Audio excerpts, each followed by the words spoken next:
Well, what a brilliant final in prospect, and before it, two races that individually, Tim Hutchings, would probably on their own be good enough for a showdown for gold, silver and bronze. This is going to be thoroughly intriguing. You said it exactly right. The world champion Jake Whiteman goes in the second heat, semi-finals, as you described them quite rightly. I mean, this is ridiculous. You've got the world champion from 2019, you've got the Olympic bronze medalist Josh Kerr in there, you've got a Tokyo finalist Jake Hayward of Wales, who didn't really get the recognition he deserved for that one, and he leads at the moment as they head down the home straight for the first time. Elliot Giles had a lot of injury problems but has fantastic finishing speed. Ollie Hoare of Australia, semi-finalist of the World Championships, he's running there in third place with a lot of frustration in those legs, I think, Rob. Yes, and Ollie Hoare is well known on the NCAA circuit.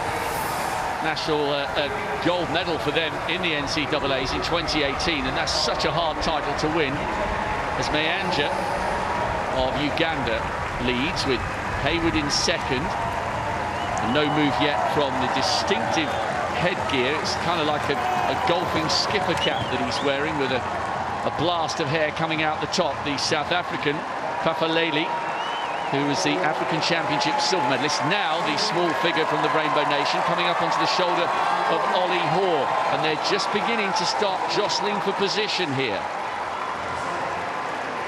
Well, it's very tightly packed, isn't it, four abreast there. I've never seen anybody running in a little golf peak cap like that. He's a tiny figure, is Mafalele, but they come through 2 laps to run.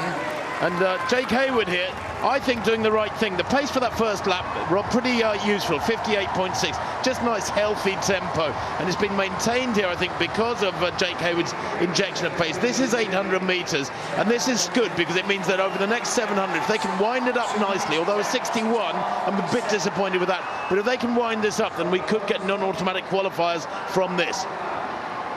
And they do have the disadvantage of going first, so it is a sensible tactic from Hayward, the former European junior champion. And look at the way he stretched things out here, determined to give himself the best possible chance of qualifying. And the big names are beginning to make a move. Ollie Hoare is up on Hayward's shoulder. Josh Kerr, the shade-wearing Scot, who was the bronze medalist last year and 5th behind Jake Whiteman. He's in third with Chariot, the former world champion, just on the Scots shoulder as they come up now towards the bell. This is going to be tight, and this has been good pacing by Hayward, and a little group are beginning to pull away. I think Hayward's doing the right thing here. He needs to keep winding it up and beginning to separate, doesn't he? The names are dropping away off the back of this, but all the big names are there. And Hayward here has just got to keep his head down, but remember to save something for the home straight. Come off that final bend, knowing you can hit it hard. Hayward has done so much of the pace-making duties, but Ollie Hoare with those big, wide shoulders, looking very comfortable in second place. Kerr, the Olympic bronze medalist, on the inside. Chariot with that distinctive forward lean just ahead of Kerr. Elliot Giles, better known as an 800-metre runner, although he is a 3:33 man. He's looking over his shoulder and he's glimpsing for Paulson of Canada. 6 in this group. 1 will miss out. Looks like it might be Paulson leaning to the side. Hoare, Chariot, Hayward, Kerr and Giles will be there as of right. Paulson might be okay in 6th, but he'll have to wait and see if he goes through as one of the 2 non-automatic qualifiers.